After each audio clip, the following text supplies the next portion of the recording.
그래서 어느 나라에서도 이렇게 보면 이런 재래가 있는데 어느 문화권에서도 보면 그것이 이제 아까 말씀드린 것처럼 문화가 진화됐다고 생각하는 단계에서 본다면 그런 입장에서 본다면 어느 단계에서부터 생긴 거겠지만 지금은 다 있거든요. 다 있는데 그런데 이렇게 쭉 보면 아주 흥미로운 게 있어요. 여전히 인간의 삶의 경험은 현실적이거든요. 네. 그래서 조상은 언제까지 살아계시냐 하는 문제가 생겨요. 그러니까 누구까지 제사를 지내야 되느냐는 문제죠. 누구까지를 제사를 지내야 되느냐, 누구까지 제사 지내야 된다고 생각하세요? 그러니까 보통 이제 그 4대까지는 그렇죠. 강한 제사를 하고 예. 그다음에 이제 시제로 넘어가죠. 그렇죠. 네. 그리고 이제 망자의 집단을 향한 예의죠. 그렇죠. 네, 네, 네. 그렇게 그 절절한 그 그리움이 구현되는 그런 건 아니죠. 근데 그게 참 재미있어요. 그래서 어느 민족이든지 이렇게 보면 제사에 한계가 있어요. 누구까지 하느냐는. 근데 그게 지금 3대, 4대 뭐 여러 가지를 얘기하시는데 4대 봉사 뭐 그런 4대의 제사를 모셔야 된다 이제 하는 거니까 증조 할아버지까지 이제 되는 거죠. 그걸 쭉 이렇게 모아서 검토를 해보면 이렇게 그걸 설명할 수가 있어요. 망자를 기억하는 사람이 죽을 때까지 네. 네. 그 망자는 살아있는 거예요. 네. 그러니까 아, 네. 아주 그 말씀 좋은 예. 말씀. 그러니까 네. 증조 할아버지를 내가 기억하는 한은 그 증조 할아버지는 내가 기억하는 한은 나한테 살아계신 거거든요. 근데 내가 죽으면 증조 할아버지도 이제 돌아가시는 거예요. 그 살아계셨을 때를 생각하는 사람이 없어요. 그래서 대체로 구체적인 조상제례의 한계라고 하는 것은 4대 혹은 3대. 이제는 1대로 끝날 것 같아요. 그 아버지께서 돌아가시고 나서 어머니가 그 아버지를 계속 살아계시게 네. 하고 싶다라는 말씀을 네. 여러 번 하셨습니다. 네. 그래서 재단 이름도 바꿨고요. 네. 이제 아버님 네. 아오로 네. 바꾸셨고 지금도 계속 기억을 하는데 교수님 말씀대로 이제 제 아이들부터는 사실은 할아버지에 대한 네. 그 함께 살던 기억은 이제 없죠. 없죠. 네. 네. 그러니까 아버님은 제가 살아있는 때까지만 이제 살아계시겠습니다. 네. 그렇죠. 근데 그거를 이제 그 개인의 그 자리에서 이제 얘기를 하면 그 가족의 어떤 그 연계 속에서 지속 속에서 얘기를 하면 이제 그렇게 되는데 그게 이제 중요한 것 같습니다. 하나의 사회가 더 넓게는 하나의 문화가 망자와 생자의 공동체라고 여기고 있으면 망자는 그렇게 쉽게 지워지질 않죠. 그래서 사실은 커다란 어른들, 훌륭한 현자들, 살아계신 거나 마찬가지죠. 끊임없이 되뇌어지니까요. 공자가 아직도 살아있죠? 네, 그렇죠. 2500년. 바로 그런 거죠. 네. 예수님도 살아계시고요. 부처님도 살아계시고요. 그 전에 많은 현자들이 있었죠. 또 어느 구석에서 살아계실지 모르죠. 그렇죠. 그러니까 참 중요한 거는 이런 거를 조금 생각해 봤으면 좋을 것 같다 하는 느낌이 듭니다. 제례라고 하는 것, 다 형식이야. 다 불편한 거야. 또 그거 다 사실 생각해보면 합리적이질 않아. 비합리적인 거야.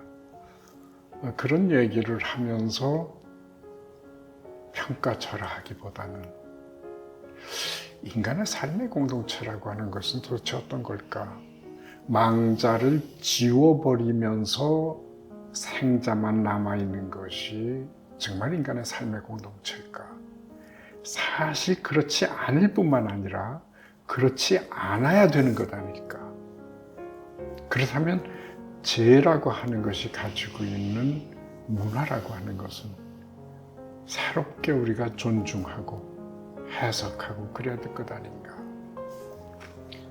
어떤 특정한 형식을 주장을 하면서 이렇게 해야 돼 그렇게 하는 것이 아니라 그런 형식의 전승도 중요하지만 그건 사정 따라서 형편 따라서 바뀌어질 수 있는 거니까. 그러나 적어도 삶의 공동체라고 하는 것은 생자만의 것일 수 없다고 하는 분명한 어떤 가치관 같은 것들이 전승돼야 되지 않을까. 그걸 너무 이렇게 헐값으로 이렇게 치부해버리면 그게 불안해지는 것 아닐까. 뭔가 본래적인 그 삶의 모습이라고 하는 것이 일그러지는 거니까. 그래서 저는 죄라고 하는 것, 꼭 유교적으로 지내야 된다, 불교적으로 지내야 된다. 뭐 주자도 마찬가지로 얘기했으니까요. 가래라고 그러지 않았습니까? 그 가장 작은 공동체 단위인 가족들이 그 가정에서 어떤 형식으로 하느냐, 그게 문제다. 그게 중요한 거지. 없애고 뭐 치워버리는 건 불가능하고 비현실적이고. 그래서 죄를 평가절하하지 않는 문화, 이런 것들이 우리한테 상당히 중요하지 않을까. 오늘 드리고 싶은 말씀은 그런 얘기였습니다. 네. 아유, 감사합니다. 그 질문이 하나 있는데요. 분명히 저는 이제 아버님이 지금도 제 안에 살아 계십니다. 그 큰 부분들이 이제 사실은 가치관에 대한 부분이죠. 어떤 때 양보할 것이냐, 이건 양보 못한다. 뭐 이제 이런 게 그분 같으면 어떻게 했었을까 이런 생각도 이제 계속 하고 그렇습니다. 그런데 요 전번에 한번 제게 이제 어머니 보내드려라.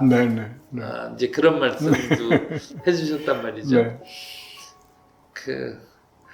어느 때 어느 만큼 보내드려야 되는 겁니까? 그래요. 그게 참 어렵습니다. 그러니까 어머니의 유산 중에서 어떤 걸 내가 지녀야 할까 하는 게 문제겠죠. 어머니에 대한 자식으로서의 칭얼거림은 이제 지나야죠. 우리 그런 거 있거든요. 나이를 아무리 먹어도요. 그게 어머니한테 칭얼거리고 싶거든요. 근데 저도 좀 비슷한 그 느낌을 두 사람이 다 같은 것 같아요.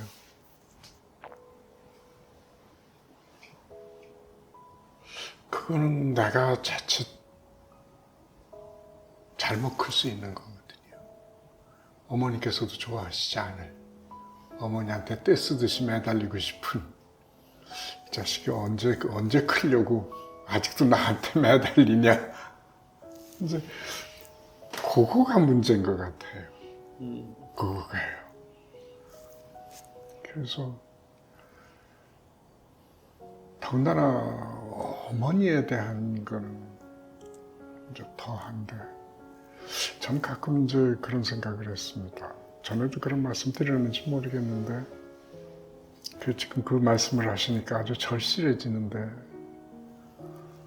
저는 이제 아버지 시신도 못 찾고 돌아가신 날도 제대로 모르고 그게 이제 한이 돼가지고 지금껏 거기에서 벗어나지 못하고 있는데 제일 아쉬운 게 전에 말씀드린 것 같은데 자꾸 나이를 먹으니까 아버지라는 사나이하고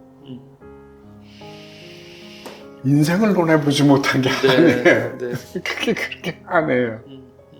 근데 지금 말씀하신 대로 언젠가는 그러실 것 같은 기분이 들어서 저도 요즘 불안한데 그래서 지금 그런 말씀을 제가 칭얼대지 말자고 하는 말씀을 드린 것 같은데